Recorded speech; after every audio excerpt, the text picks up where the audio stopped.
Well, Forever 21 really did bring the heat over on Overpass. 7 p.m. It took them a little while, but in the CT half, they did start to find their footing. They started to look a bit more comfortable. Now we head on through to the realms of Mirage. Obviously, this is the map pick of Forever 21. 7 p.m.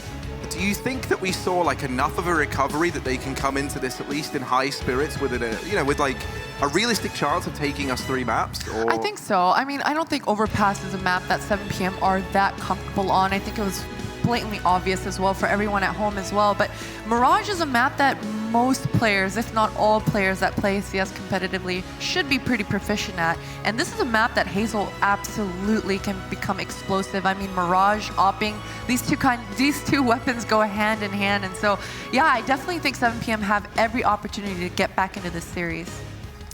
The player for me who I really want to see if she can keep up her strong performance is Benita, and I'm really hoping that we can just see her continuing with this like incredibly bold aggression across the map, just pushing and prodding and kind of testing, like seeing what they can get away with realistically, right? And what they can condition 7 p.m. to do, because we kind of noticed that, I mean, even though they didn't, like these flanks continuously coming in, eventually 7 p.m. you kind of notice they always had it in their head, like we could be getting flanked, we could be. So you have to have that in the forefront of your mind, and that in and of itself might be enough. But Mirage, second map, Forever 21 over on the T side, and 7 p.m. they finally get to have a CT side start. And it looks like Forever 21 are going to come straight into this with a full-on A execute. We've got 2 smoke. We got a full set of nades on 2 players here themselves. Looks like just a standard jungle and stair smoke that they're going to be throwing. Yeah, it's just some flashbangs out, and Maisie throwing the CT spawn smoke for Forever 21 herself, and then gets HE-nated. That is unlucky. Yeah. Well, I mean, they're still winning this pistol round. Somehow, Bouchard over in CT. Oh, she's hidden in the smoke. Hiding, tries to go back out, but she's gone. Everyone deleted in a matter of seconds. And 7 p.m., they get this CT pistol. And if I'm not mistaken, this leaves them 2 for 2 in CT pistol rounds, at least thus far. That is a really nice recovery from 7 p.m. They had the optimal setup with the heavily towards that CT spawn. But, Forever 21 kind of failed there. They had every opportunity to win that. Nice flashbangs for Bouchard going through and pushing through that CT smoke. But unfortunately, one of those flashbangs kind of caught the corner of Bouchard's eye. She got kind of blind, so the whiff started happening. And unfortunately, once that happens, it's pretty hard to recover from that. Although I do think as well, right, that smoke that was thrown in by Maze earlier on in the round that we were kind of like laughing because it's like she smoked CT for them. They then double nade stack CT, and I think, the idea was with leaving CT open, you want to take that CT position, take those fights. They planned to leave it open, so it was pushing through that smoke that really hurt them. Yeah. And I don't even think Maze really knew that smoke would come into play at all until later on in the round, but... Or it was a 200 IQ Yeah, I mean, she's really, like, maybe she's been watching this VOD, she's done her research. I don't know, but Benita last alive. I was going to say, there's so many low HP players, maybe there was a chance, but with just so many bodies at the bomb site, no. 7 p.m., 2-0 up, but now we get to see this buy from Forever 21. That was a lot of damage coming out from Forever 21 side of things, but Hazel, please buy that AWP. You have enough. There you are, perfect. Hey. Here we go, but 3 MP9s on the side of 7 p.m. That's a lot of SMGs. Yeah, I'm curious how they're going to try and play around this, right? Because we kind of seen they're not too keen on going for these hyper-aggressive CT sides. So maybe we do just see them fall back into these bomb sites, try and use these SMGs in close quarters. Only problem with that is then, if you're able to get into the bomb site as Forever 21, the only significant weapon you've got in the retake for 7 p.m. is the AWP, and that's anything but ideal. So M really does have to go above and beyond here, and she actually gets Molotov'd out by her teammate. This is going to be a huge round for her with a huge flank coming up from that short B, and she gets rewarded right off the bat. This is a free bomb site. All of a sudden, only 2 members left alive on the 7 p.m. side of things, and they're not even going to have a chance to come back into this round. They just got a full-on save. I think the main objective here for 7 p.m. is going to be go find Hazel's op. Wherever she got dropped, go find it and try to save it. That's what they're trying to do. It's just here outside of the shop, but that's so upsetting. Oh, no, never mind. Run! Yeah, long arm HFFO running for the hills. She's been able to grab it. Oh, she's trying to get away. It's like cat and mouse. She's running. She's running, but they take her down, and Maisie's just too far behind. She's getting flanked. The AWP isn't saved. In fact, they've gift wrapped that, and they've given it to Miss Harvey over on the other side of things. That was a really nice round from Forever 21 side of things. I mean, they had 4 members doing just a simple contact play with 2 flashbangs over towards that B, but it was really Benita's flank. Benita's slow creeping towards that cat, and her timing on that cat that really closed out the round for Forever 21. Really nice timing from Benita. Yeah, so she's already shown promise of making these big flanks happen here on Mirage. You did kind of touch upon it. That's just really what we expect to see from her, right? She is just this very hyper aggro, but almost kind of lone wolf player, right? She'll be the one to go and create all this space, and then the team can just play on the back of it. Flashes in towards A. Just a set piece here from Forever 21, and these flashes, these counter flashes from 7 PM are great. I mean, they do blind Maisie, but she's found the kill anyway and been allowed to get out of the sandwich, which really is a bit of a do or die position. Sadly, Claudia's still going to put her down. Repeat from Hazel over in TT, and this is the AWP that we've all wanted to see for a long while now. Finally rearing its head, and she's got the bomb locked down. She does, but you know, Forever 21 are still in an okay position here. Unfortunately, they don't have any smokes to close out the round for Hazel, or close out Hazel's line of sight here. Hazel, with already 2 kills into this round, that AWP is really paying dividends for her, and this is exactly what we wanted to see. Oh! What? That what? Is unlucky. Miss Harvey just did like a phenomenal shot as well. Her and Mask, just from nowhere, they were able to pull that round back. I figured there was no way back into that one. The bomb's locked down. Mask with these 2 blinding shots, and Miss Harvey as well, hopping up into Palace.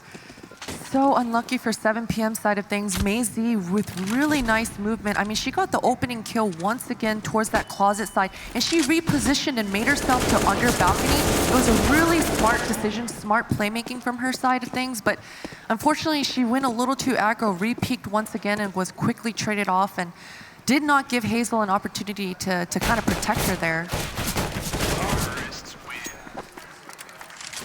But yeah, that was just a quick eco round for Forever 21. Cleanly closing that one out. That bodes really well for them. Make sure that those anti-ecos don't get too spicy. No, I mean, and that's the thing, right? Like, I feel like, especially as of late, the amount of times I've just seen these pistols find way more success than they should ever be allowed to get away with. So yeah, they do a good job of keeping 4 players alive. Miss Harvey's still got her AWP in hand. And are they just going to go back to the A hit? Also, curious decision, 7 PM, they've partially invested here. I like and this, I think that's because they wanted to get the AWP on Hazel. Yes. So, taking measures to do it, and HFO darting up the ladder, dancing around. They finally deal with her, but she does such a good job of buying time and just overstaying her welcome in that situation. Hazel's come rotating in. She's with Leo, and Leo is just deleting Miss Harvey through that smoke.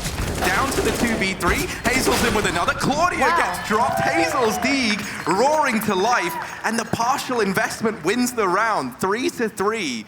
7 PM, they're here to play. And you're absolutely right, Harry. They did a conservative buy. They had plenty of money on the board to be able to purchase those rifles and go into this as a gun round, but they decide to go conservative. They only buy the pistols and the armors, but they end up winning the round anyway. And now look at their money. Hazel, $7,000, and she still already has an AWP, full utility. This is perfect, a perfect start earlier on in the half for 7 PM. This is exactly what they needed. Yeah, I think the most AWPs I've ever seen Hazel buy in the maps here is maybe like 3. I feel like she had the potential of already getting it more times than that in this game now, and it's just because we're finally seeing a CT side start from 7 PM, right? That's something that we haven't seen yet. They started T side yesterday, they started T side in map 1. It does just feel like this is a very CT-sided team because they rely on this AWPing power of Hazel. And you can already see how comfortable 7 PM is on this Mirage as opposed to the overpass that we saw on that map 1. I mean, they just did a quick mid retake here, or mid aggression from the beginning of the round. They cleared it out, top mid, and now they can put all their focus towards this A bomb site, which is where the hit is going to actually be from Forever 21. Yeah, and Hazel, they boosted into that window. Yeah, I mean, this was looking good for 7 PM, but Hazel missing that first shot, and then the window boost coming in just moments before leaves HFFO in a pretty tough spot, leaves all of 7 PM in a pretty tough spot to decide if they actually want to continue pushing in for this retake. feel like they will stick around and see if they can at least find someone within the bomb site, maybe pull it back into a 3-on-3, and then you feel like they're going to be tempted. M just goes barreling through, straight past that Molotov. She's now committed. She's in this either till she dies or the round is over. Getting tagged up. Benita hidden within the bomb site, finally going to emerge. Strikes down the first. HFO and Leo. 7 PM just need to save this. They need to cut their losses here and try to save as much money as they can. I mean, they do have a kit, but they don't have a smoke. Yeah, unfortunately, a round like that just becomes a little bit too challenging, and you got to cut your losses where you can there. And in that instance, I think that they just needed to sit back in CT spawn, get as many kills as they can, and go back into the next round with a full roster and try to go back into things. As I mentioned earlier in that round, Harry, 7 PM, they pushed up that top mid, they cleared things out, and unfortunately, every member of 7 PM just left middle. They left middle, and generally speaking, you want to have one member remaining there to try to keep your presence alive, and unfortunately, Claudia was able to make her way into that window, create a really nice flank and an opening kill, and that really secured the round for Forever 21. Oh, and actually, they're just running right into this stack, so... You know, it's only pistols here, but that's not to say I was going to say it's not to say they can't find anything. No, they can't find anything. It's only Hazel left standing, 1v4, but she's got this Deeg in hand. Maska, however, will best though with the AK. Forever 21, 5-3 up, continuing to build upon this lead. Really nice stuff from Forever 21, you know? I mean, as you mentioned, those pistol rounds, they can get a little dicey, but Forever 21's keeping these rounds clean wherever they need to be. And I think that's definitely going to bode well for them for the remainder of this first half here. And another pause coming out. Once again, you know, I like that from 7 PM as well. It looks like they're utilizing all of their pauses. I believe in the last map on Overpass, there was a lot of pauses as well. Yeah, this one actually called by Forever 21, which I find interesting, right? They just win that round, and now they're calling the tactical pause. I imagine that's because maybe they're aware this is the initial, this is like the first buy in a little while now for 7 PM. They know they're going to have the AWP in play. They know, however, that their money won't be great upon losing this round. So it kind of becomes perhaps a bit of a 2-for-1 here for Forever 21. There's a lot at stake, and there's a lot bought into this round from 7 PM. And maybe we'll see the fruits of that pause here for Forever 21. A bit of fast mid-aggression. Benita already down through short, looking to take control of Connector. Flash throwing in. And she'll spearhead the charge for the rest of the team. Hazel checking Connector, but a player is already up and past. And 7 PM have given up on middle here. Benita's just freely sitting in that connector. You saw Bouchard towards that B bomb site earlier in the round from the beginning throw a lurk smoke, and it has kept 2 members of 7 PM fully committed towards that B, but no one on CLG Red, on Forever 21 is even towards that B bomb site. So it's really weakening this A defense. Oh, amazing. Going to get caught by the player over in Connector, and that's as a result. Hazel had just checked it, but as we recall, you know, Benita had already gotten past, already gotten by, and that led to a bit of misinformation that perhaps mid was clear, they weren't ready for it, and that makes that split that much more deadly. Yeah, unfortunately, 7 PM just aren't putting enough emphasis on this middle. Mid on Mirage is so important, specifically when you have such a strong Opera and Hazel. You need to have that mid presence, and unfortunately, 7 PM just didn't do that. Ooh. There's only one player nearby. Thankfully, Claudia is able to shut that down because Mask was going on a very, very long rotation all the way back through T-spawn.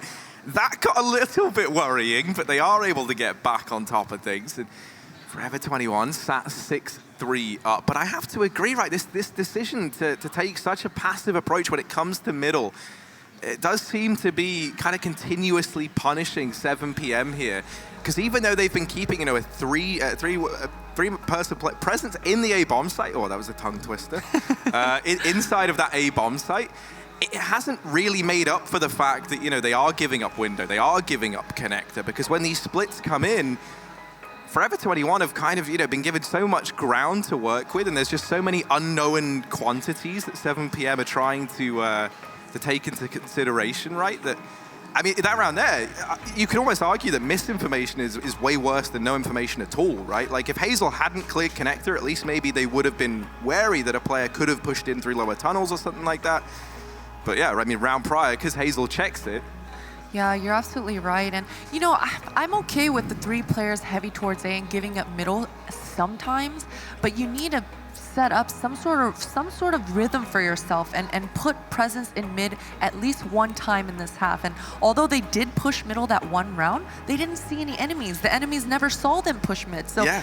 it's just, you're not setting yourself up for success if you never try it again. And I always think as well, if you're going to give up a portion of the map, if that's your decision from the get-go, you should at least use the extra person that you have to take an advantage elsewhere, right? Whether that's some pressure over towards ramp, because we've seen Hazel likes to push it with the AWP, right?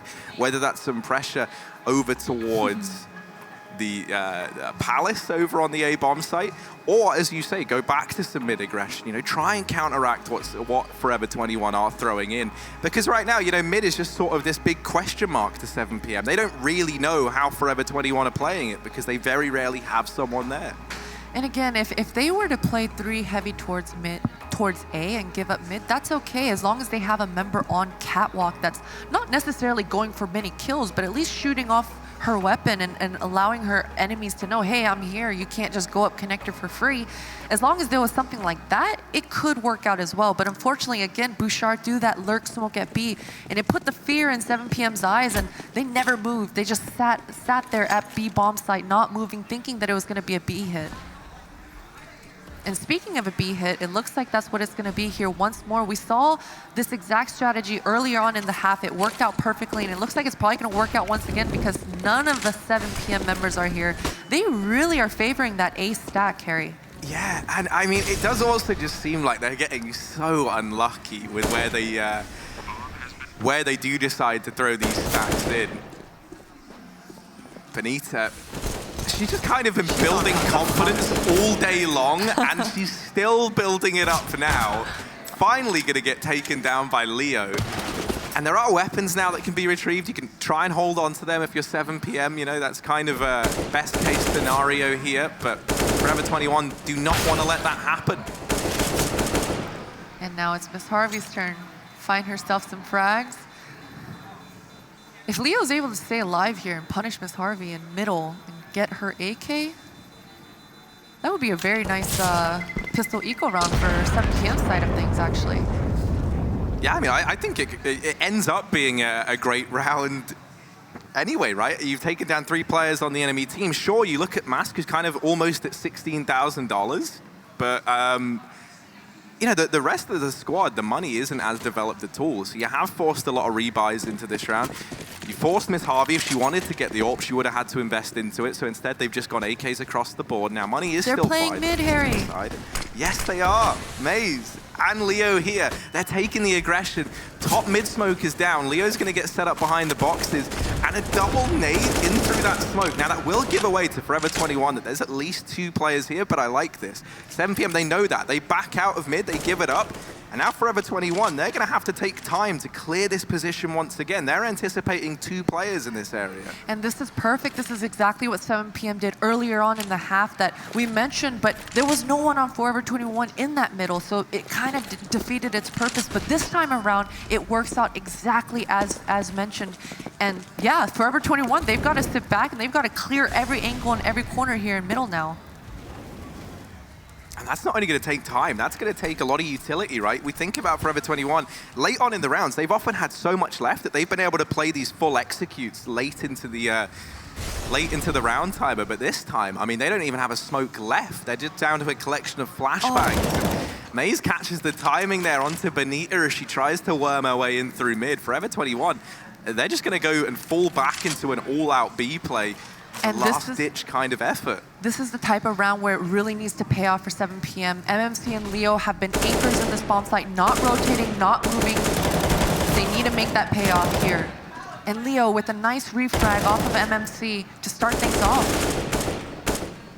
Yeah, no, they've made this work. Claudia inside of the bomb site alone, she will get the first. Surely doesn't get much more done than this, although she is putting up a bit of a body count. Claudia, 8 seconds, she taps the bomb. She's trying to get it down. Hazel doesn't decide to peek.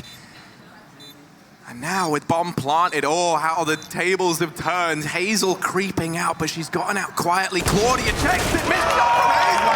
And 4 kills for Claudia, she gets the clutch. And look at her reaction. She's just like, you know what, business as usual. That is just, yeah, she's so stone cold. She's Yep. like, yeah, this is a casual Friday night frag session for me. What a beautiful round from Claudia. I mean, calm, cool, and collected.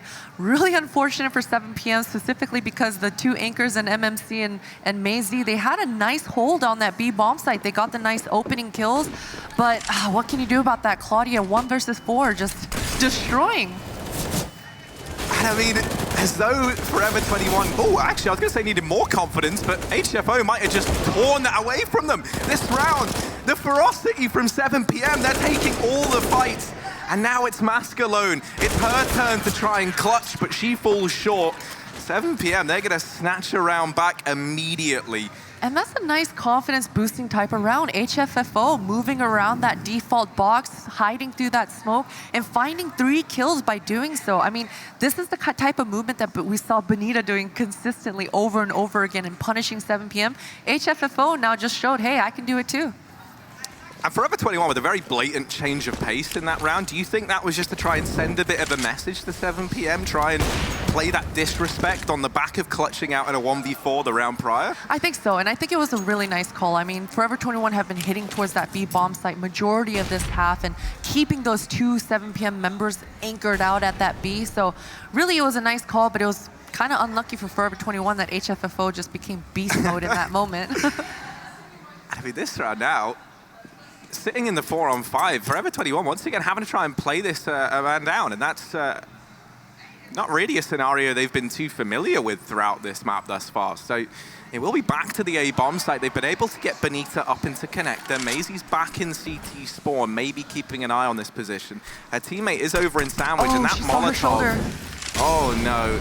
That's why Sandwich can be such a horrible position to play. She gets burnt out. And Maisie now here inside of the bomb site has M alongside her. Flash is available, but it's this peek from connector from Benita time and time again. The knife in the back, the thorn in their side. She is everything. Oh, and 7 p.m. so unlucky that HFFO shoulder peaks right then and there. I don't think MassQ was planning on using that Molotov for that sandwich. I think she was going to throw it towards that bench, but unfortunately, she just caught a glimpse of her shoulder right then at the last second, and Molotovs her out. 7 p.m. have been, once again, getting those entry kills, finding the openings, but they're unable to close out these rounds, Harry. Yeah, now another pause cool on as we approach the latter stages of this first half. It is on the 7 p.m. side. I think they've realized, right, once again, I mean, this game, even though the scoreline very much mirrors the scoreline back from Overpass, this one has felt a lot closer. It felt like there's been a lot of times where it has been 7 p.m. in the advantage or taking an early advantage, and then it's been a massive individual effort from Forever 21 to get back into it. That said, the score is still 9-4, right? Like, the rounds might have been close, but they still matter. And at this point in the game, if you're not able to field a bit of a stronger side over in the 7 p.m. camp, you are going to be fearing for your life in this event. And MMC busting out that P90, saying, you know what, this rifle's not working out for me right now. I'm going to have to pull out the P90. 50 bullets. Let's see if she's able to actually make things work. I mean, she's in an optimal spot, that upper B bombs, that upper B tunnel. This should be an opening kill for, oh, drive-by. Oh no, but Miss Harvey's just straight back with a response. Mask follows up. Claudia even aggressing into the shop. It's just destruction in this B bomb site. They find everyone there. Maisie's going to try and hold on to this M4. And that's really all they're going to have to work with into the last round of this first half. It really is destruction. And man, I got to talk about Miss Harvey's entry fragging ability here. I mean, she just turned the corner and one-tapped MMC out of the server. That is impressive stuff. Miss Harvey, I mean, even on Overpass, her performance was phenomenal. But yeah, it looks like Claudia's just on the hunt here, looking and trying to find Maisie, making sure that hopefully she makes sure 7 p.m.'s last round bye is as weak as possible. One of the things that's been so good about this Forever 21 squad as well is it hasn't just been one player stepping up over and over again. Everyone's had their moments. You know, you think back to the last map, and it was all about Benita coming in on those flanks and Bouchard putting up a massive scoreline as well. But this time around, it's Claudia leading the way. She's had, you know, that amazing 1v4 clutch within the B bomb site. She's been finding openers. We've also got Mask rising up the scoreboard, who was pretty, not even absent on Overpass, because obviously it was so one-sided. It kind of doesn't matter how your what your individual stat line is at that point in time. But I am just loving the fact that anyone within this squad seems like they have the ability to step up. Absolutely. When it matters most, right? Yeah, and we heard Melania talking about Miss Harvey's tweets earlier in the day during the pre-show, talking about how she felt like they never really got into that match yesterday. And I mean, they were really showing that they are into this match here today. Oh, what a response from Benita. Unfortunately, Hazel did not have the better weapon there. Benita's just able to one-tap Hazel and take her out of the server. Yeah, I mean, it's another attempt at that early mid presence from 7 PM. They finally try and throw it back in the last round of this first half, and they get decimated on the back of it. So now 3v5 to try and keep this dream alive. May is back in CT spawn. Push coming in. She's been spotted. They saw her jump down. Leo's been found. And now Maze and M, what can they do? She gets forced out by the Molotov. M's trying to come in on this flank ground. The problem is there's already players in CT. There's players in window all across the map. There are bodies trying to hunt her down, and they're going to find her. Forever 21, 11-4 at the end of this first half. Another blinder from this squad. Will the good times keep coming for Forever 21? Or can 7 PM look to take us all the way? We'll find out after a quick break, so don't go anywhere.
It's not quite high noon. It's around about 7 PM. Forever 21 in the lead right now, 11-4 at the end of this first half. I felt like a radio DJ just then.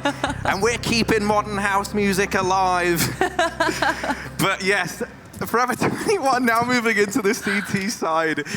And 7 PM, wow, they've bought a lot of utility here for this pistol round. 2 sets of smokes, 4 flashbangs. They love a flashbang here on the 7 PM side. Let's see if, as they were able to do on Overpass, they're able to put those to good use and maybe bag another pistol round here. It looks like this may be some sort of a window boost scenario, or perhaps a split up towards Cat. I am curious to see what they use those smokes for. Seems like there's a window smoke. And yeah, I mean, I would definitely boost up towards that, but ooh, Claudia with a beautiful shot to open up the round. And we noticed the bomb in that upper B tunnel, Mei-Z all alone. I think the end of the game plan here for 7 p.m. is to rendezvous back towards that B bomb site, and that's the end game here. They're going to try to plant towards B. Yeah, and I like Hazel, right, who's currently sat over... Oh, wait, hang on a minute. Audible. Yeah, they've thrown a big old curveball into this. They've rotated. And it's because they're up connector for free in Hazel and Leo. They've got that full window control. Oh, and having control of the murder hole, the fact that now they're able to get the... Okay, so at first, I was wondering why they decided to... But now, like, as you pointed out, yeah, perfect sense, because now Hazel posted up on the murder hole. It's horrible to try and go through that. And that was her decision before, right? Pushing a CT, maybe try and go mark it, and she would have gone down. There were players watching it. So that was the picture-perfect decision to make. And it allows Hazel to find the advantage here for 7 p.m. Now sitting 4-on-3 up, bomb planted.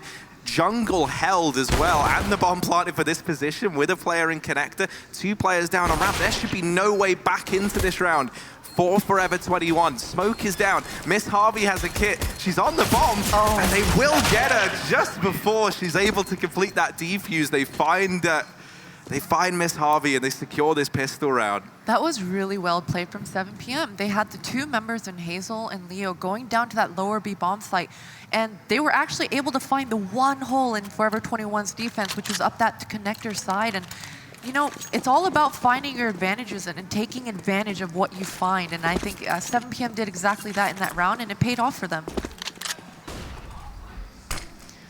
And it looks like Forever 21, hey, they're being conservative. They did not force buy into this, even though they're up 11-5. Oh, no. And it might not matter, because oh, no, it's going even worse somehow. It's all gone so wrong. Hazel, you have to save the day. 7 p.m., they're relying on the woman that we so often talk about, and she's trying to show us why.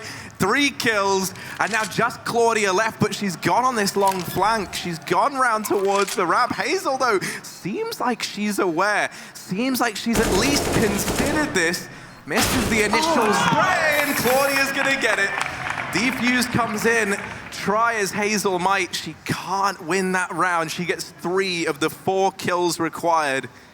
But Claudia rising up in the end, and she has been having a stellar game. So good in these clutch situations for her team. She really is. That headshot percentage coming through to save Claudia, to make sure she closes out that round. But you're absolutely right. Hazel definitely knew the positioning of Claudia. I mean, it's that process of elimination, right? That split-second decision-making, understanding exactly where the frags happen, where the refrags happen, and where the enemy might be coming from next. And Hazel definitely did all her job, the best that she could, but unfortunately, Claudia's headshot percentage coming through. Oh, what a shot, Benita. Yeah, already sitting 5-on-4 up, only up against the pistols. 7 p.m., they're looking for a buy in the following round. I like that conservative decision as well, right? They know they should have lost that previous round. And you also know that Forever 21 really didn't invest anything into it, so they're going to be bringing out 4 rifles here. But yeah, I mean, 7 p.m., they've given themselves a buy up in the next round. That's really their main focus here. They would love anything extra like a bomb plant, but it doesn't look like they're going to get that, as they are just getting picked apart one by one. And now 13-5. You know, MMC did some damage towards the end of that round with that Glock there. I mean, hopefully she's able to do that with an actual rifle. That would be nice, but yeah, I mean, we're getting pretty late into this match, Harry, and 7 p.m. need to start putting some rounds on the board. Leo's got that MAC-10 in one of the last rounds of this matchup. I don't know if that MAC-10 is going to be able to make that much of an impact when all members of Forever 21 have helmets.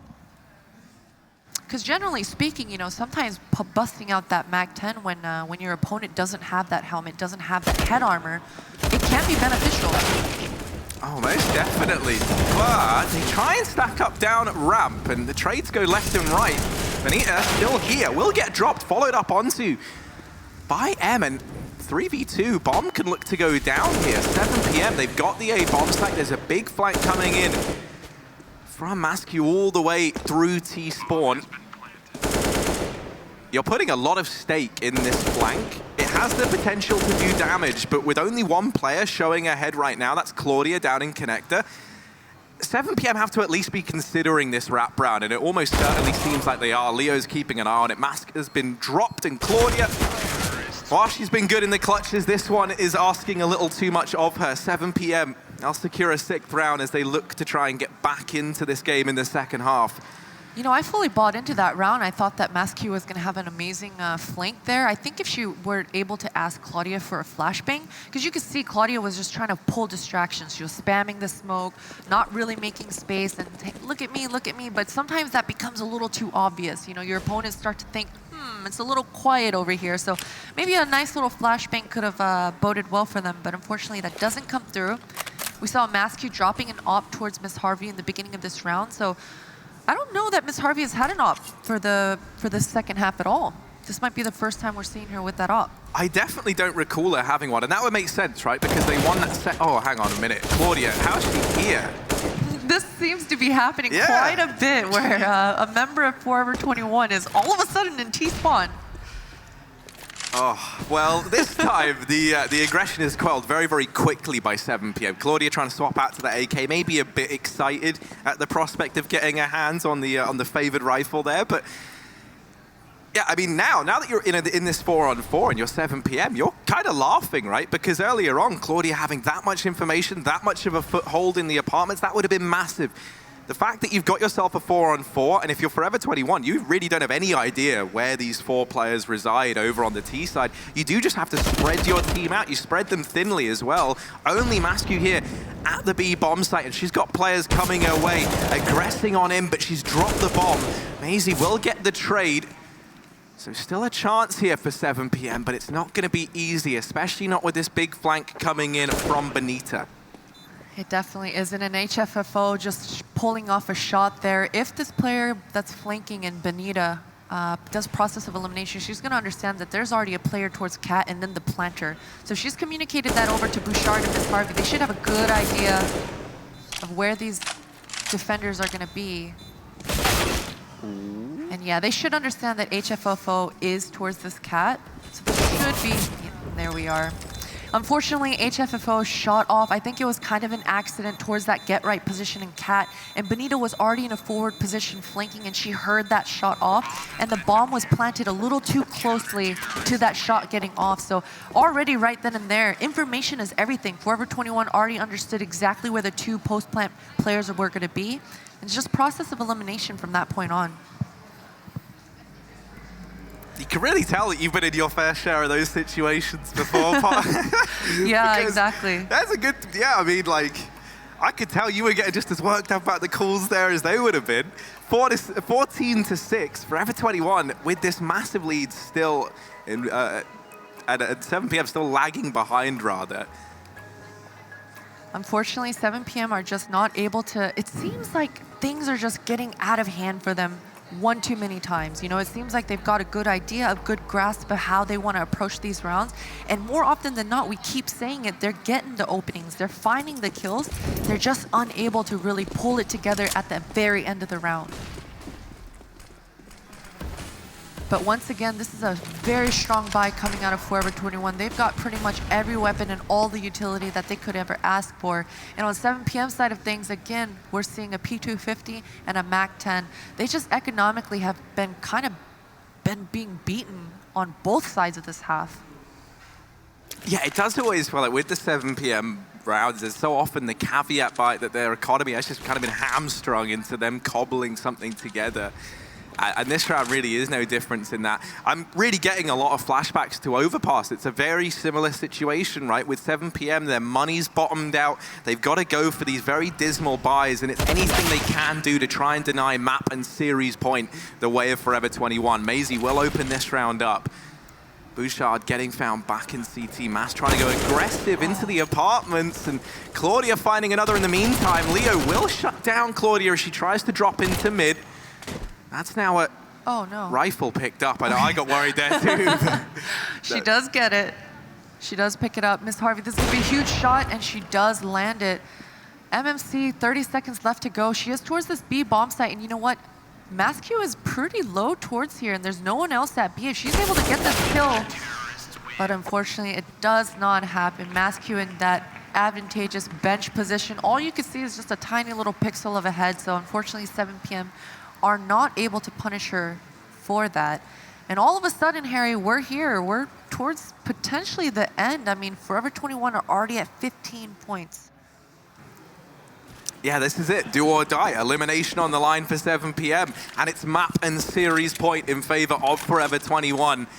They need 9 rounds in a row, and that's just to lock in overtime. Then they would have to win that and a third map if they want to turn this around. The odds are stacked against them.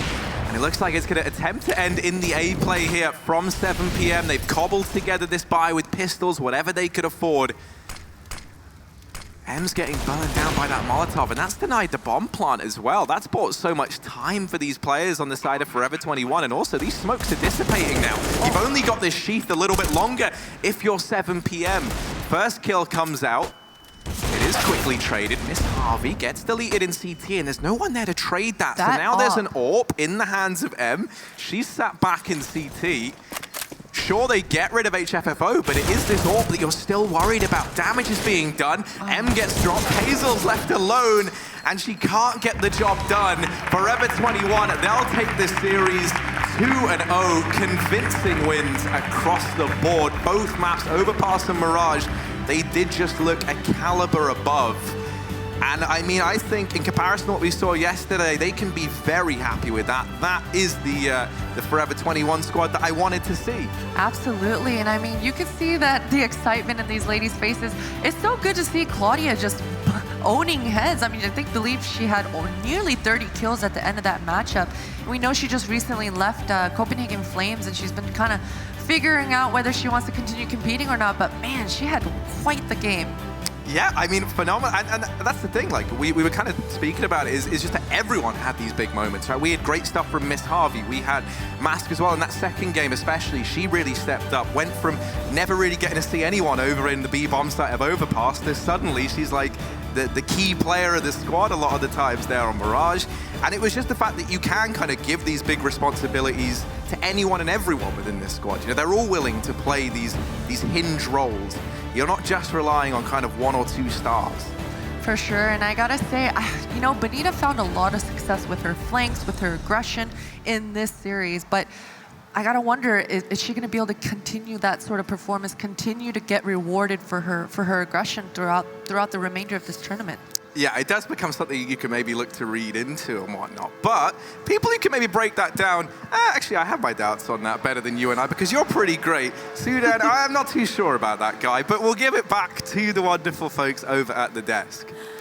Honestly, Harry, I feel like that was too much, especially when I heard that you kept up, Sudan, with your Ant stories last night, you know? Yeah, man, I mean, that's how he's going to pay me back. 4 a.m. in the morning, and I'm giving him moral support, and it just throws me under the bus. So, yeah, thanks, Harry.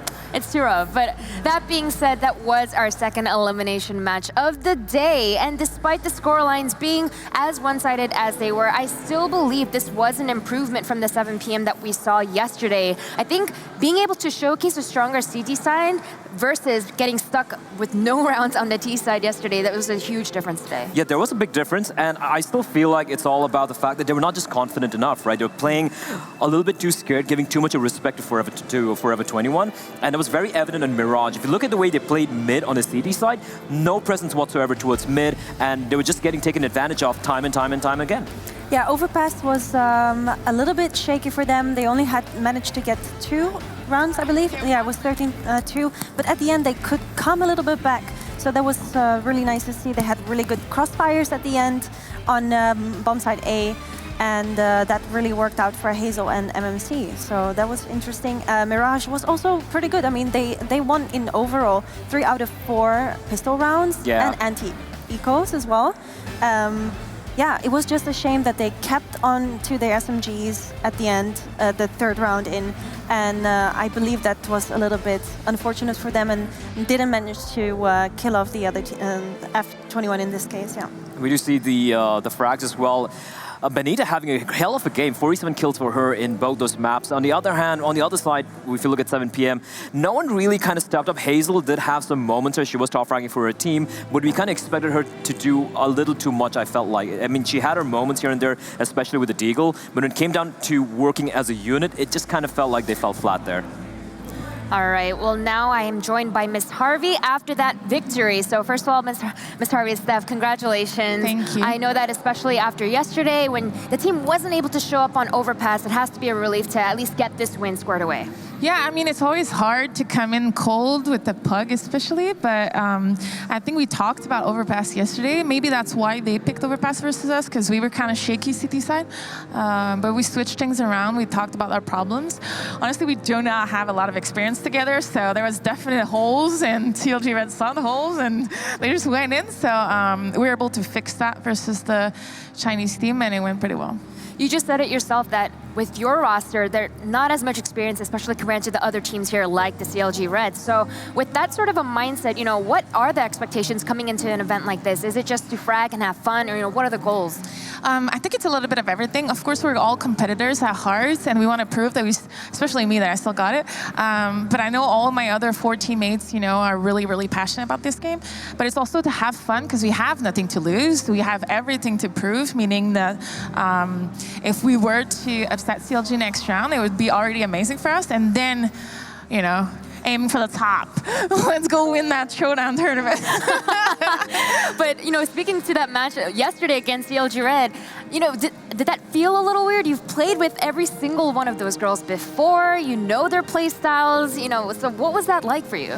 I mean, they did everything we thought they would do, but it was really hard to counter, right? Yeah. So even if we know exactly what they're doing, they're just a great oiled machine. Yes. Even if Kat is new, they've been playing for a long time, so it was really hard to counter. But after we woke up on the second half, I really felt good. Like, it just feels good to play CS. I love CS. And so, we're going into this matchup not defeated at all about our loss. We actually, think we have a shot. If we don't have that cold of a CT side, it could have been a close game yesterday. So I think this is what we want to bring to CLG later.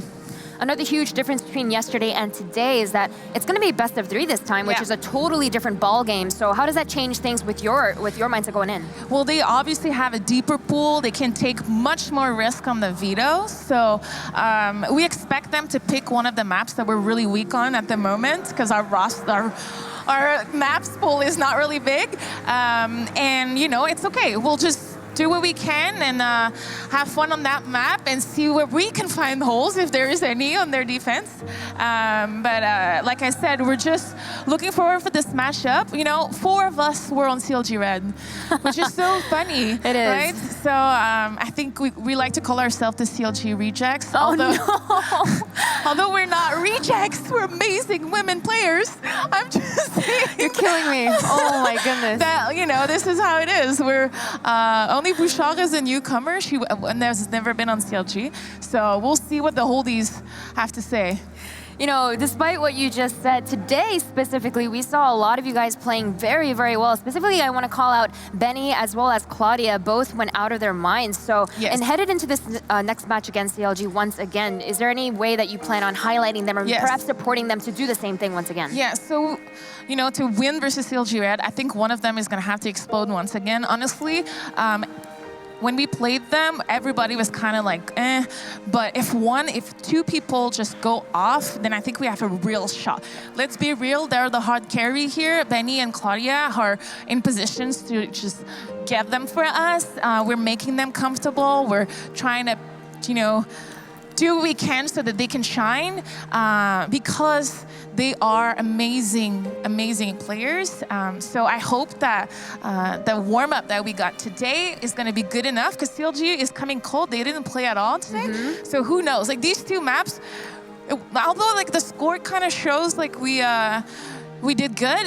There's some rounds that were a little shakier, so let's make sure that that doesn't happen versus CLG because they won't forgive us.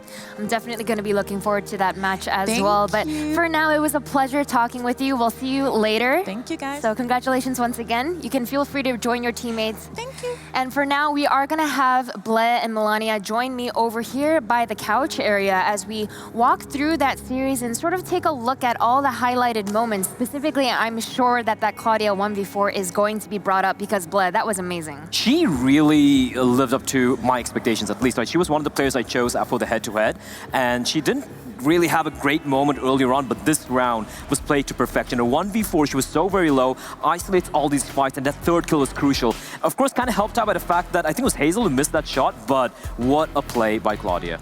100%. And I think another thing that Potter had been pointing out was that, Benny actually was the one that had the most kills across both maps, but she was able to do so because she took those risky decisions with her aggression. So I guess my question to you, Melania, is that going to be effective against a team like CLG Red where they know her playstyle so well? For sure, but it's also the surprise factor. I mean, they know that she can be aggressive, but she can also be very conservative. So they don't really know what to expect from her and how their gameplay will be because they're new, For sure. And based on what you saw yesterday, at least, I know that it was sort of an underwhelming performance from Forever 21. Based on what we just saw from this performance, what can you expect moving into this new rematch?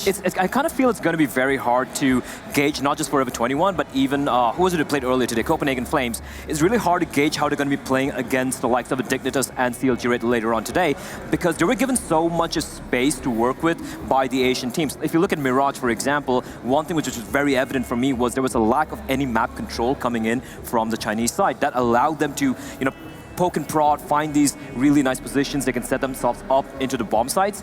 That's something they're not going to be allowed to do against a CLG Red. They have their number on that. But then again, like Harvey said, they are comparatively a new team. Yes, they've been playing together for a while. They know each other, but they're a new team. And what they do have in store here is a surprise factor. They need to be as disruptive as possible, and that's going to be the win condition. Do you think there's anything to be said for, Ms. Harvey was pointing out that they're coming into this a lot more warmed up than the other teams are. They have this BO3 that they just played. So how much of an advantage do you think that will give them? It could. I've actually, if you look at this format of this tournament, it is a DreamHack open format, right? Where if you win this first two best of ones, you have that one day to relax, to prep, and to play in a final day. I've seen that be quite counterproductive at times because you're not warmed up enough. You go into the semifinals tomorrow. It's also a different setup. Yeah, absolutely, right? You want to feel fired up, and I think that could be a factor. They could now be warmed up and ready to get the revenge match going. Well, we'll see if that is indeed the case as we have our first decider match that will be coming up after this break. It's going to be Dignitas taking on the Copenhagen Flames. You don't want to miss it.